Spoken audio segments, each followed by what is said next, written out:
नमस्कार मंडळी, आज मी तुम्हाला पारंपरिक पद्धतीने दोडक्याचा ठेचा बनवून दाखवणार आहे। दोडक्याचा ठेचा बनवण्यासाठी मी बिलकुलही मसाल्याचा वापर केलेला नाही।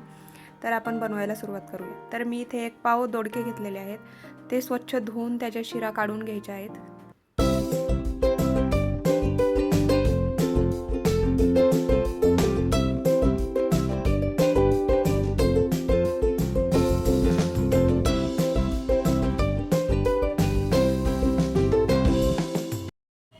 आता मी इथे सर्व दोडक्याच्या शिरा काढून घेतलेल्या आहेत। त्याचे मागचे पुढचे देठ देखील काढून घेतलेले आहेत। इथे मी मोठ्या मोठ्या साईजमध्ये दोडका कट करून घेतलेला आहे। तुम्ही त्याची साईज कमी जास्त करू शकता। इथं पूर्ण दोडके कट करून झालेले आहेत। आता खलबत्त्यामध्ये 5 ते 6 हिरव्या मिरच्या तोडून टाकायच्या आहेत। त्यामध्ये लसणाच्या पाकळ्या आणि मीठ घालून त्याचा ठेचा बनवून घ्यायचा आहे। ठेचा बनवताना आपल्याला खूप बारीक करायचं नाही आहे, आबडधोबडच ठेवायचं आहे। आता तुम्ही पाहू शकता आपला ठेचा बनवून झालेला आहे। तर तो एका वाटीत काढून घ्यायचा आहे आणि नंतर त्यामध्येच आपण दोडके पण ठेचून घेणार आहोत। त्यासाठी त्या खलबत्त्यात आपण दोडके टाकून घ्यायचे आहेत आणि ते आबडधोबडच कुटून घ्यायचे आहे। इथे आपले दोडके आबडधोबड कुटून झालेले आहेत।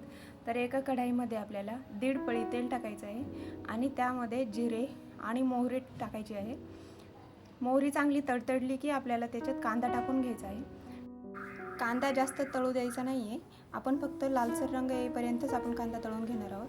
त्यानंतर लगेच आपण हिरवी मिरची, लसूण आणि मीठ घालून जो ठेचा बनवला होता तो आपण कांद्यामध्ये टाकणार आहोत आणि तो छान असं मिसळून घेणार आहोत। फक्त हिरवी मिरचीचा कच्चेपणा जाईपर्यंतच आपण ती तळून घेणार आहोत आणि त्यामध्ये 1 चमचा हळद टाकून थोडंसं हलवून घेणार आहोत आणि त्यानंतर लगेच आपण जे दोडके कुटून घेतले होते आपण ते कुटलेला दोडका टाकणार आहोत। आणि दोडके शिजवायला जास्त टाईम लागत नाही आहे, अवघे 2 मिनिटं लागतात पूर्ण दोडका शिजायला। आपल्याला पूर्ण शिजवून पण घ्यायचा नाही आहे दोडका।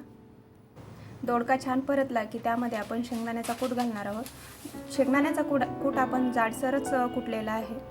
आता कूट घातल्यानंतर आपण मिक्स करून घ्यायचा आणि त्यावरती 2 मिनिटांसाठी झाकण ठेवायचं। झाकण ठेवून फक्त आपल्याला 2 मिनिटांसाठी वाफ काढून घ्यायची आहे। आता आपण एक वाफ काढून घेतलेली आहे। तर तुम्ही पाहू शकता आपला खमंग असा दोडक्याचा ठेचा बनवून तयार आहे। तुम्ही भाकरीसोबत किंवा चपातीसोबत हा खाऊ शकता। तुम्हाला दोडक्याचा ठेचा रेसिपी कशी वाटली ही कमेंटमध्ये नक्की कळवा आणि तुम्ही जर सबस्क्राईब केलं नसेल चॅनलवरती नवीन असाल तर प्लीज सबस्क्राईब करून घ्या। तर भेटू आपण पुढच्या रेसिपीसोबत। स्वस्त राहा, मस्त राहा, खात राहा आणि सर्वात महत्त्वाचं माझे रेसिपीजचे व्हिडिओ पाहत राहा। पूर्ण व्हिडिओ पाहिल्याबद्दल मनापासून धन्यवाद।